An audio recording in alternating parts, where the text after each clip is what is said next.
सावधान हुए रामदास।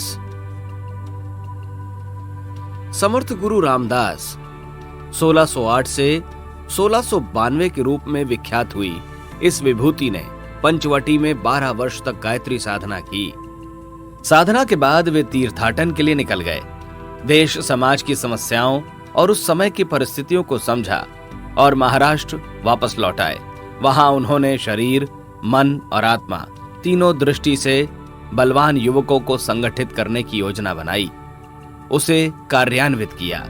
जहां भी जाते हनुमान मंदिर की स्थापना और मंदिर के साथ अखाड़े खोलते।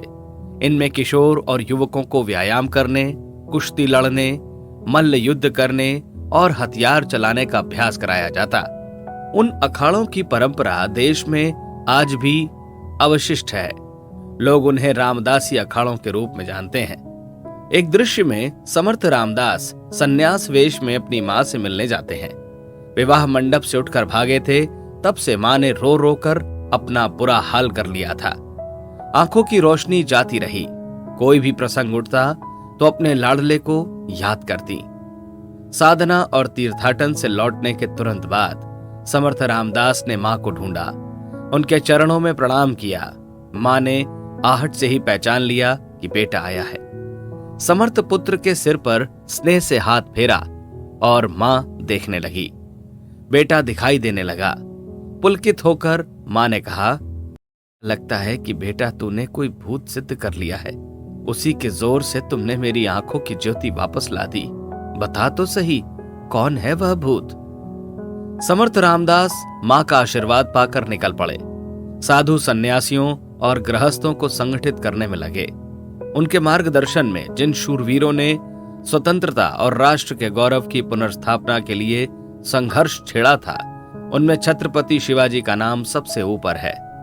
शिवाजी को दीक्षित करने, राष्ट्र के उद्धार में लगाने, अधर्म को नष्ट करने के लिए सभी संभव उपाय करने की प्रेरणा देने वाले अनेक दृश्य मानस पटल पर उभर आए।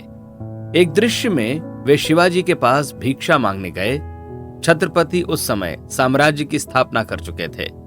गुरु ने अलख जगाई, जय जय रघुवीर समर्थ। पुकार सुनकर शिवाजी दौड़े आए। क्षण भर के लिए सोचने लगे कि गुरु की झोली में क्या अर्पित किया जाए। क्षण भर में ही तय कर लिया।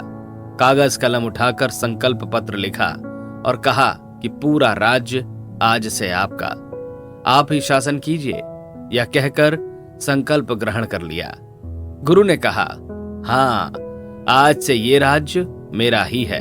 तुम इसे मेरी धरोहर मानकर संभालो, इसे बढ़ाओ, समृद्ध करो और राष्ट्र के जागरण में अपनी आहुति दो। इसके बाद धर्म के अनुसार राज्य किस प्रकार चलाया जाए, प्रत्येक बिंदु को स्पष्ट करता हुआ एक प्रवचन। वह प्रवचन शिवाजी ही नहीं, लोकरंजन और लोक मंगल का दायित्व निभाने वाले सभी शासकों के लिए धर्म विधान है। समर्थ गुरु इसके बाद शिष्य को एक प्रार्थना सिखाने लगे।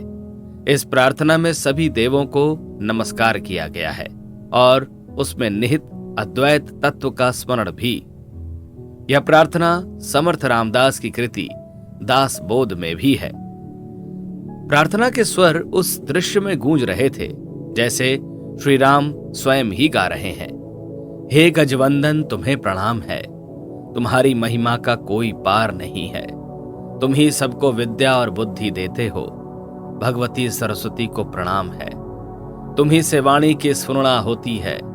गिने चुने लोग ही तुम्हारे स्वरूप को आंशिक रूप में समझ पाते हैं। चतुरानंद, तुम धन्य हो।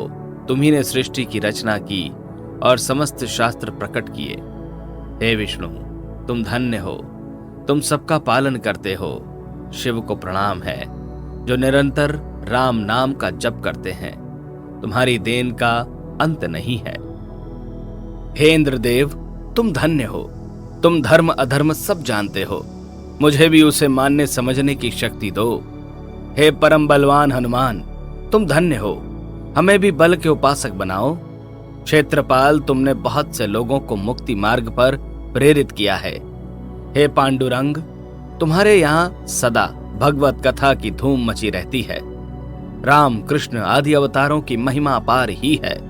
उन्हीं के कारण बहुत से लोग उपासना में तत्पर हुए हैं। पर इन सब देवताओं का मूल यह अंतरात्मा है। भूमंडल के सब लोग इसी को प्राप्त होते हैं। यही अनेक शक्तियों के रूप में प्रकट हुआ और सब वैभवों का भोग करने वाला है।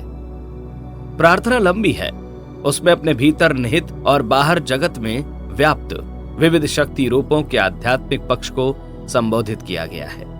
प्रार्थना संपन्न होने के बाद समर्थ रामदास अपनी लीला का संवरण करते हैं। उनके अवतरण का उद्देश्य ही दिव्य जीवन के आंतरिक सत्य को उजागर करना था। अपने कर्तव्य कर्मों के पालन, धर्म सेवन और लोक कल्याण की विभिन्न गतिविधियों के दृश्य दिखाई दिए।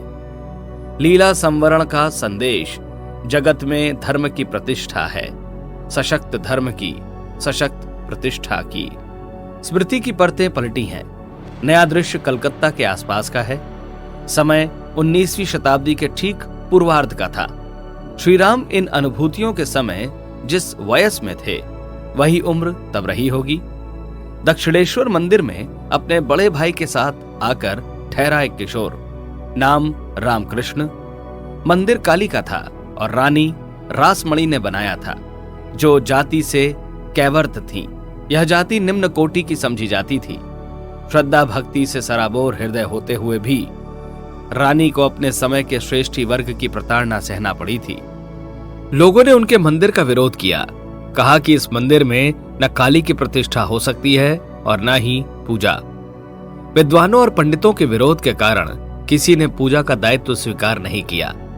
रानी रासमणि ने कई आश्रमों, गुरुकुलों, विद्यापीठों के द्वार खटखटाए, पंडितों के निहोरे किए, लेकिन किसी का हृदय नहीं पसीजा। कलकत्ता के पास कामारपुकुर गांव में एक युवा ब्राह्मण पंडित रामकुमार ने रानी रासमणि को पूजा के लिए हाँ कह दी।